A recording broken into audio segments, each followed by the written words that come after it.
Más Internacional. Muy buenas noches y bienvenidos. Empezamos aquí Red Más Internacional. Adelantos de algunas de las noticias que hoy estaremos tratando. Entramos en materia.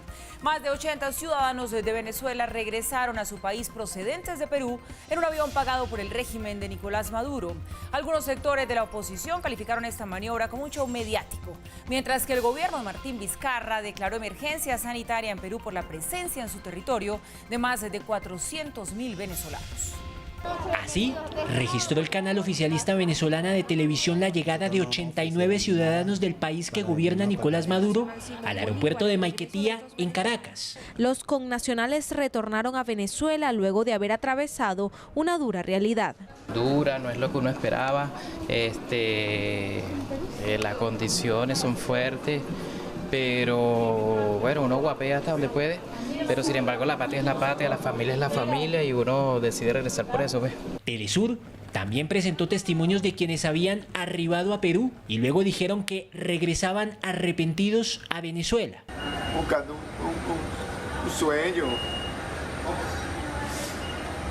mejores posibilidades de calidad de vida y esas cosas. Pero no lo lograste. No. ¿Creíste que iba a ser más fácil? Sí. ¿Creyendo en quién o en qué? En todo el mundo, en todo lo que hablan y esas cosas, que las cosas son fáciles, eso. Y es diferente. ¿Y qué expectativas tienes? Ahora vas a retornar a un país con un nuevo fondo monetario, con nuevas expectativas económicas. Bueno, espero que las cosas estén mejor y que podamos surgir allá en Venezuela. El Ministerio de Relaciones Exteriores venezolano difundió un comunicado en el que destacó así el retorno de estas personas. El gobierno de la República Bolivariana de Venezuela hace de conocimiento de todo su pueblo y de la comunidad internacional que el día de ayer, lunes 27 de agosto de 2018, regresaron a la patria provenientes de Perú 89 venezolanos que habían traspasado nuestras fronteras, atendiendo las falsas promesas y las mentiras de los centros de poder y la guerra mediática contra nuestro país. El régimen de Maduro denunció que los repatriados habían sido sometidos a un trato cruel e inhumano en suelo peruano. También resaltó la atención que supuestamente les han brindado a los extranjeros en Venezuela. En nuestro país conviven 6 millones de hermanos colombianos, 600.000 hermanos ecuatorianos y más de 500.000 peruanos, a quienes acogimos generosamente en su condición de hermanas y hermanos de la patria grande, ofreciéndoles atención médica, educación gratuita y todos los beneficios que esta revolución bolivariana proporciona a todas y a todos por igual. Los repatriados abordaron un avión de la aerolínea estatal venezolana Conviasa, cuyo vuelo a Caracas fue pagado por el gobierno de Maduro. Desde Lima, la ONG Unión Venezolana en Perú calificó como un show mediático la repatriación. Esto servirá para que en los próximos días Nicolás Maduro monte su show con el plan de vuelta a la patria, a través del cual venderá la fantasía de que gracias a las políticas económicas la gente comienza a volver, además de descalificar a la diáspora venezolana de Perú y la política migratoria solidaria del gobierno peruano. Y mientras que el régimen insiste en afirmar que la migración venezolana es un montaje y que sus ciudadanos se están devolviendo, en otros países siguen buscando alternativas frente al tema. A donde han llegado casi 400.000 venezolanos, decretó este 28 de agosto la emergencia sanitaria por 60 días en distritos fronterizos con Ecuador por el peligro inminente de afectación a la salud ante el incremento de la migración procedente de Venezuela. Por su parte, el canciller ecuatoriano José Valencia anunció la ampliación por un mes más del estado de emergencia en el país por la llegada masiva de venezolanos y adelantó para el 3 y 4 de septiembre la cumbre de países latinoamericanos en la que pretenden tratar esta problemática. Mientras que en Brasil, unos 278 venezolanos serán trasladados esta semana del estado fronterizo de Roraima a otras 6 ciudades como parte del proceso de interiorización del gobierno de Michel Temer para atender a los migrantes que llegan a ese país huyendo del régimen chavista. Y de otro lado, el régimen de Nicolás Maduro amenazó a la red de farmacias Farmatodo. Las acusó de robar al pueblo por especular con los precios de las medicinas. Esta fue la advertencia de Nicolás Maduro a la red de Farmatodo. He sabido que están especulando terriblemente en Farmatodo. Me han dicho que Farmatodo es un asalto a mano armada contra el pueblo. Ministro de Comercio Interior, la primera tarea que le doy, revise esas redes que estén robando al pueblo. Me informa y vamos con todo. Mano de hierro. Quien robe al pueblo, que el pueblo lo denuncie. Y nosotros vamos con mano de hierro. Justicia. Luego del anuncio, el propio fiscal Tarek William Saab lideró los controles para verificar que los medicamentos fueran vendidos a precios establecidos por el gobierno. Ante la instrucción de Maduro, cientos de personas salieron a comprar productos a bajo costo y dejaron las vitrinas de algunos Farmatodo desabastecidas.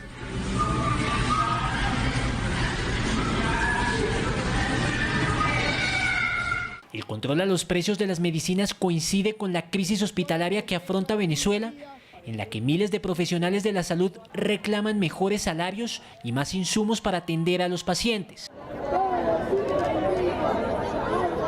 La cadena británica Sky News pudo ingresar al hospital de San Cristóbal, que permanece en condiciones precarias.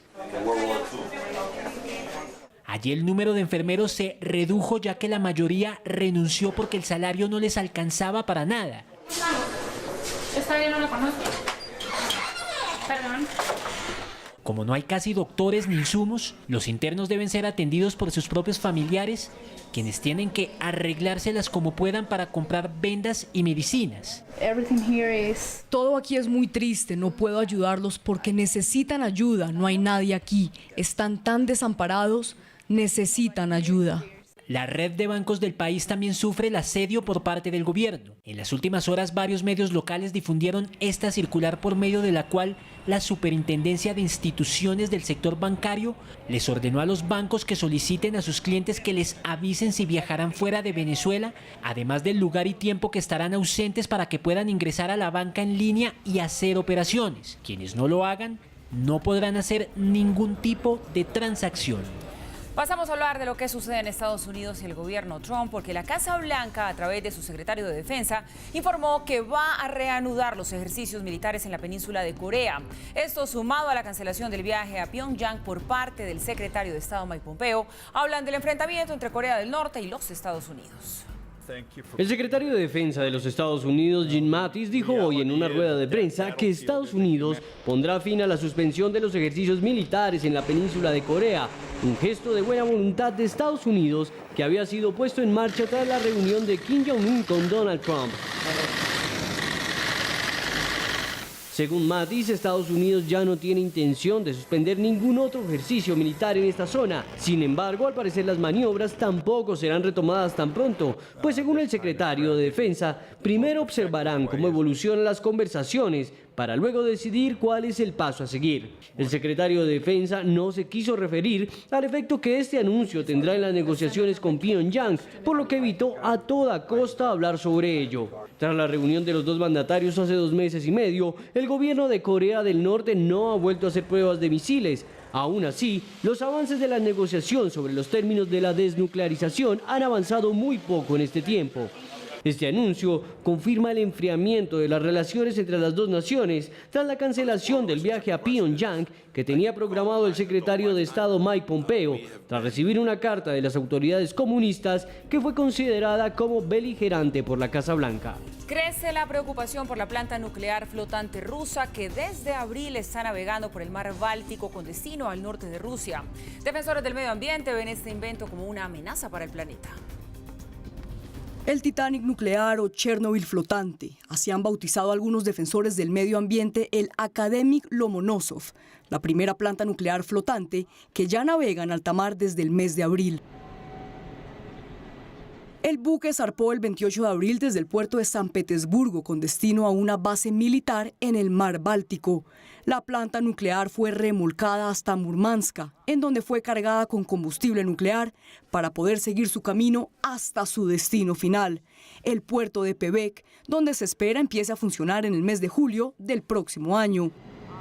Pero ¿por qué, si esta planta flotante tiene como objetivo proveer electricidad a cientos de miles de personas, tiene tantos retractores? Pues bien, mientras que Rosatom, empresa constructora del buque atómico, destaca que su reactor nuclear puede generar energía para dar electricidad a un pueblo de 100.000 personas, los ambientalistas de Greenpeace advierten del peligro de que una plataforma nuclear como esta, navegando por el mar, pueda provocar accidentes como el que se produjo en Chernobyl en 1986.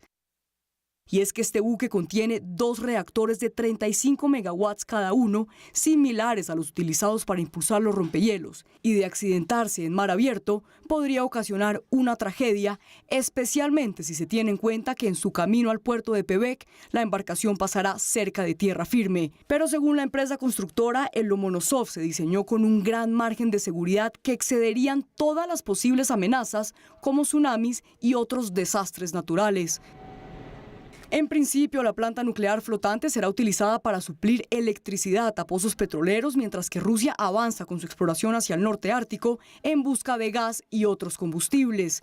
Se espera que en los próximos años Rusia inicie la construcción de 5 centrales flotantes más, y ya hay más de una docena de países interesados en este tipo de instalaciones.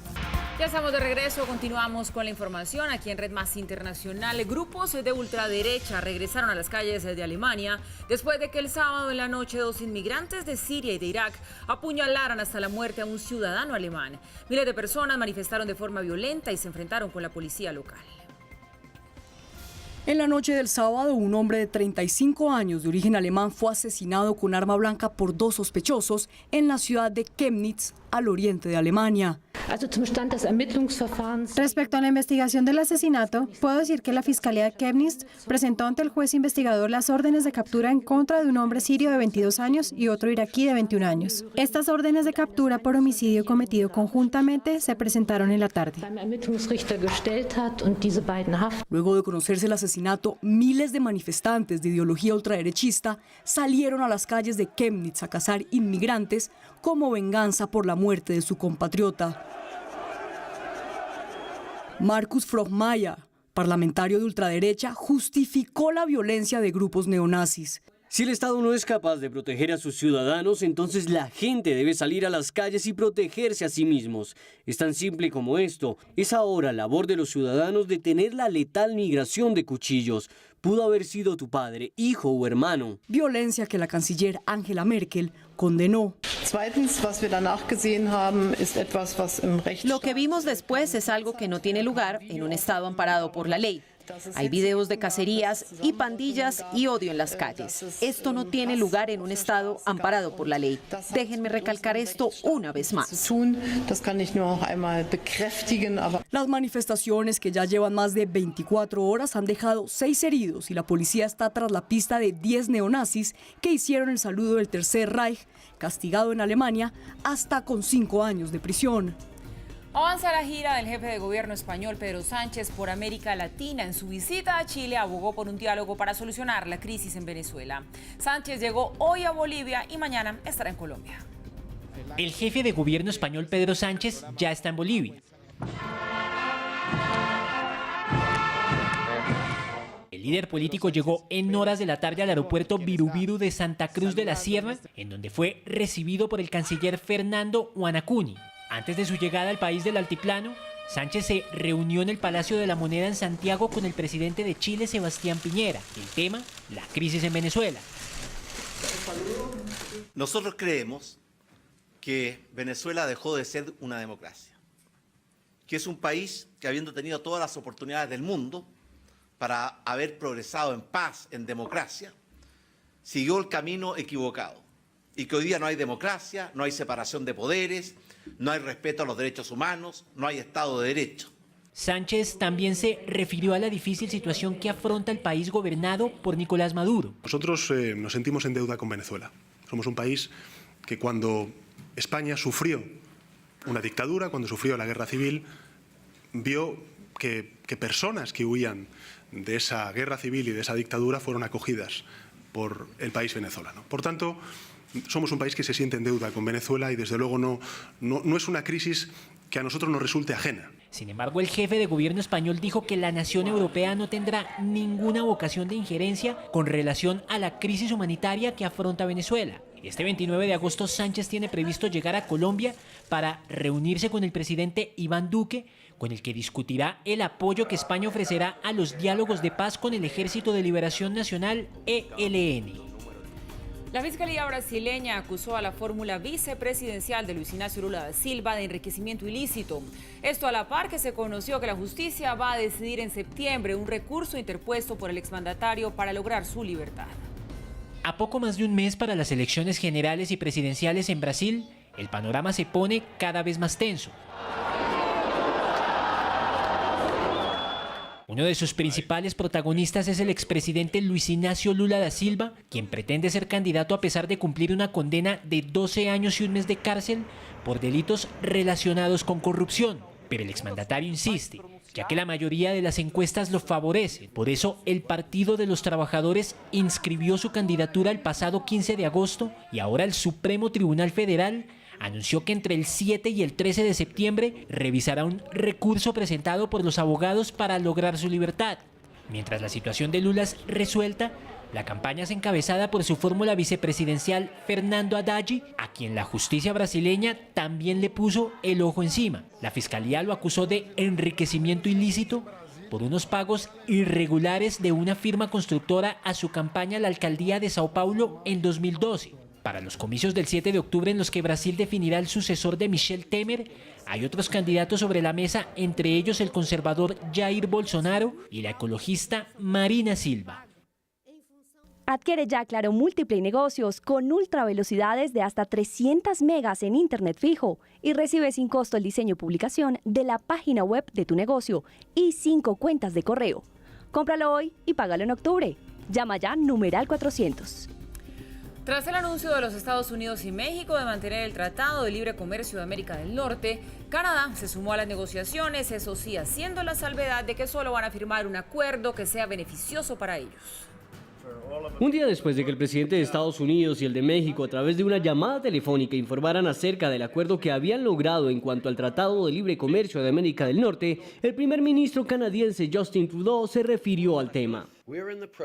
Estamos en el proceso para renegociar el Tratado de Libre Comercio de América del Norte con nuestros vecinos del sur y estamos presionando arduamente para concluir un acuerdo que sea beneficioso para todos, un acuerdo moderno y progresivo que esté en línea con nuestros valores y nuestras ambiciones. Beneficiará no solo a las empresas canadienses, sino a todos los canadienses. Pese a las insinuaciones de Donald Trump de que el tratado debería ser solo entre México y Estados Unidos, Trudeau dijo que ya había hablado con ambos mandatarios para encontrar una solución que le convenga a Canadá. Como saben, hablé tanto con el presidente mexicano como con el presidente estadounidense en los últimos días y nuestro equipo está ahora mismo en Washington investigando el proceso logrado y mirando cuáles son los próximos pasos. Nos comprometeremos con una actitud positiva y de una manera constructiva como siempre lo hemos sido y esperamos firmar un acuerdo siempre que sea bueno para Canadá y bueno para los canadienses de clase media. Sin embargo, el secretario del Tesoro de ese país se mostró un poco menos optimista y no descartó la idea de no ser parte del trato logrado ayer por Trump y Peña Nieto. El objetivo del presidente es tener acuerdos con México y tener un acuerdo con Canadá. Y si pudiéramos hacerlo en un solo acuerdo, lo haremos como un solo acuerdo. Si lo hacemos en 2 acuerdos, lo haremos en 2 ofertas. La canciller canadiense y uno de los principales asesores del gobierno de ese país viajaron hoy a Washington para sumarse a la negociación. Mientras tanto, el actual presidente mexicano Enrique Peña Nieto y el electo Manuel López Obrador dijeron que el tratado debe seguir siendo trilateral, en respuesta a las insinuaciones del presidente de Estados Unidos. Tras la demanda presentada por el régimen de Irán en contra de los Estados Unidos ante la Corte Internacional de Justicia en La Haya, la Casa Blanca respondió y aseguró que la crisis económica por la que atraviesa el país persa no es por las sanciones impuestas, sino por el mal manejo de dineros. Irán demandó a Estados Unidos ante La Haya exigiendo que las sanciones económicas impuestas por la Casa Blanca al país persa sean levantadas. Irán buscó victimizarse como un Estado respetuoso de la ley que se puso de rodillas por las sanciones ilegales de Estados Unidos. La sugerencia de que Irán es una víctima es inaceptable a cualquier nivel. Según la asesora legal del Departamento de Estado de Estados Unidos, esto no es más que una estrategia por parte de Irán para lograr que el Plan de Acción Conjunto levante las restricciones sobre el régimen para que éste pueda seguir desarrollando su plan de armamento nuclear. Irán se esfuerza por utilizar los procedimientos del Tratado de Amistad para hacer cumplir los derechos que reclama bajo un instrumento completamente diferente que excluye específicamente los recursos judiciales. Y aseguró que la crisis económica por la que atraviesa el régimen no se debe a las sanciones económicas que empezaron a regir el pasado 5 de agosto, sino al mal manejo de la economía interna por parte de su líder, Hassan Rouhani. Las preocupaciones económicas y sociales que los representantes de Irán plantearon ayer, que Irán busca poner a las puertas de los Estados Unidos, tienen profundas raíces en la mala administración de su propia economía por parte del gobierno iraní y la represión de su propia población. La Corte Internacional de Justicia de La Haya ya escuchó las partes y se espera que en el próximo mes decreten si Estados Unidos debe o no levantar las sanciones económicas. Naciones Unidas calificó como genocidio intencional la matanza de rohingyas por parte del ejército de Myanmar y exigió que los responsables de las Fuerzas Armadas sean investigados y juzgados por un tribunal internacional. Cerca de 700.000 rohingyas han dejado sus hogares en Myanmar, antigua Birmania, con destino a Bangladesh. Los rohingyas son un grupo étnico en la frontera entre Myanmar y Bangladesh, un grupo de creencias musulmanas que por años han sido perseguidos por las Fuerzas Armadas de Myanmar, país mayoritariamente budista. Nos reunimos acá el 25 de agosto de 2017. El gobierno birmano ha cometido muchas torturas en contra nuestra. Ha matado a nuestros hombres, violado a nuestras mujeres. Los niños no pueden ir a clases, todas las casas han sido quemadas y luego de todas estas atrocidades empezamos a salir de Myanmar el 27. Así que hoy estamos marchando porque han pasado 365 días y no hemos recibido justicia.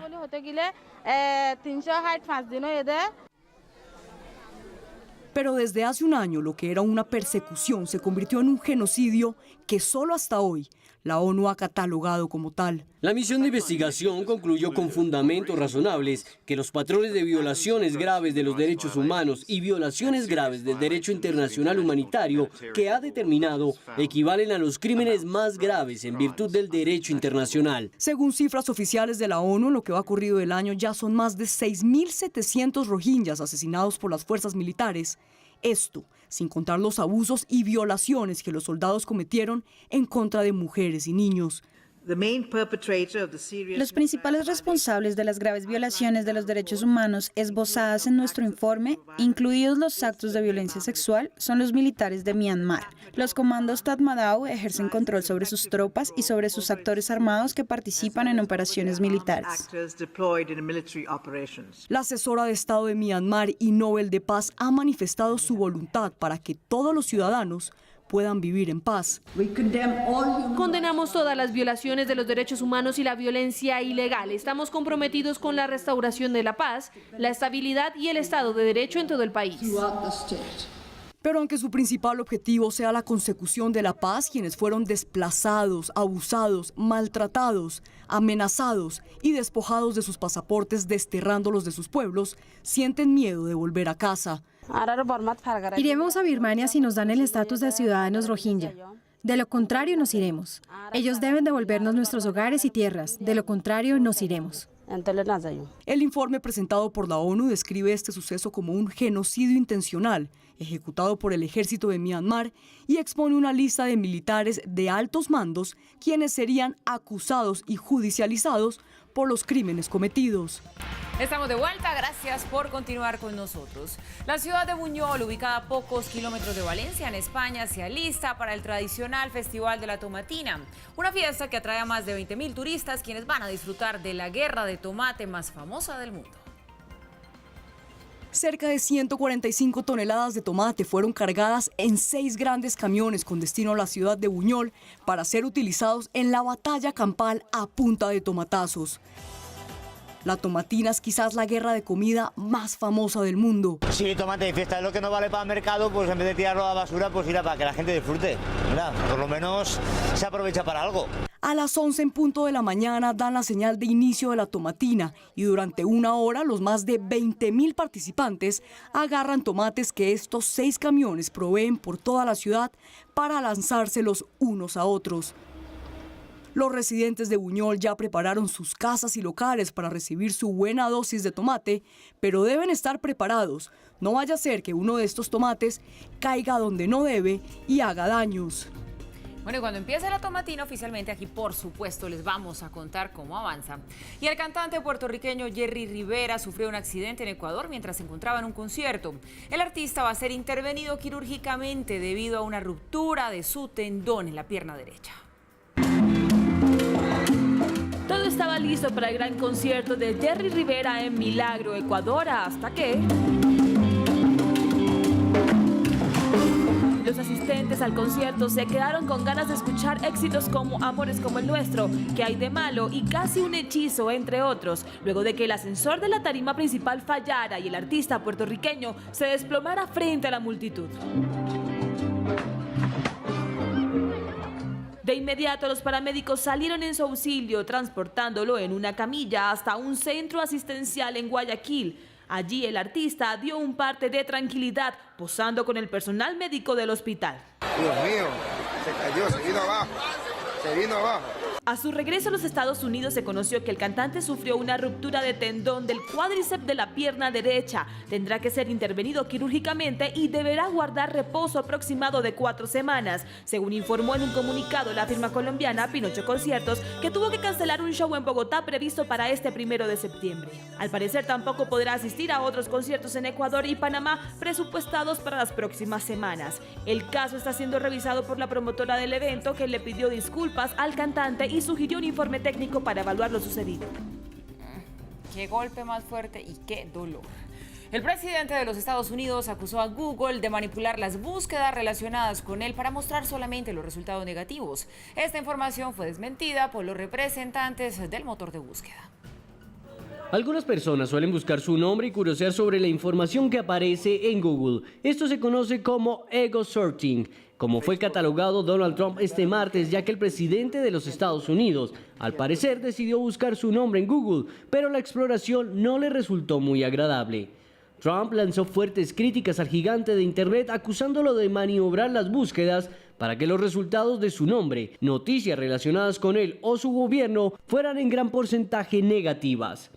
Los resultados de búsqueda de Google para noticias de Trump muestran solo un reporte de noticias falsas. En otras palabras, lo tienen arreglado para mí y para otros, de modo que casi todas las historias y noticias son malas. Hay noticias falsas en CNN que son prominentes, republicano, conservador. Los medios están cerrados.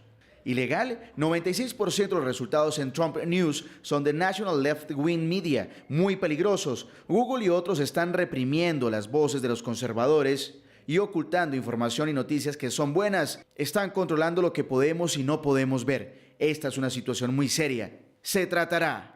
Tras un artículo publicado hace unos días por PJ Media sobre las noticias que circulan en Internet sobre el gobierno de Trump, decidió indagar él mismo y hacer un llamado a Google y otras redes sociales. Sí, creo que Google realmente se ha aprovechado de mucha gente y creo que eso es algo muy serio y es un cargo muy serio. Así que creo que Google y Twitter y Facebook realmente están pisando territorio muy problemático y tienen que tener cuidado. No es justo para grandes porciones de la población. CNN, cadena que nombró en su trino, tilda la teoría del magnate como conspiratoria y que vende a sus seguidores un análisis deficiente, mientras que Donald Trump, con sarcasmo, alude a los medios como interesantes gracias a él. Así que veamos 2026. No estaré aquí. Quizás se extienda el plazo porque sé que les encantaría ver. Porque si no se extienden, los medios van a ser muy aburridos. Va a ser muy aburrido. Supongo que todos estarán fuera del negocio. Sin embargo, Google se pronunció y explica que el objetivo de la multinacional es brindar resultados de lo más relevante en los temas buscados en el menor tiempo posible para los usuarios y que jamás sus resultados son sesgados a una ideología política. No es la primera vez que el presidente estadounidense arremete en contra de las compañías tecnológicas, pues en ocasiones anteriores ha cuestionado la información de otros medios.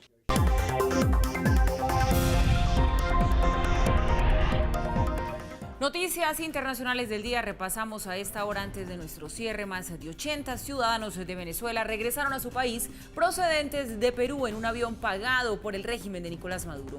Algunos sectores de la oposición calificaron esta maniobra como un show mediático, mientras que el gobierno de Martín Vizcarra declaró emergencia sanitaria por la presencia en su territorio, en Perú, de más de 400.000 venezolanos.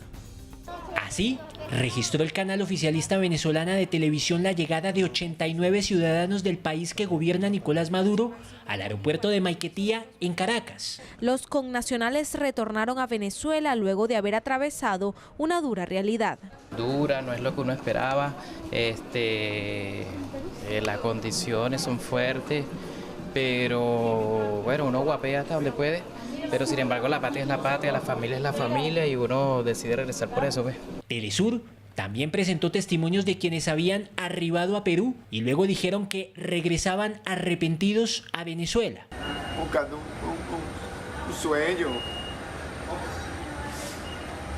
mejores posibilidades de calidad de vida y esas cosas.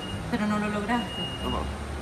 ¿Creíste que iba a ser más fácil? Sí. ¿Creyendo en quién o en qué? En todo el mundo, en todo lo que hablan y esas cosas, que las cosas son fáciles, eso. Y es diferente.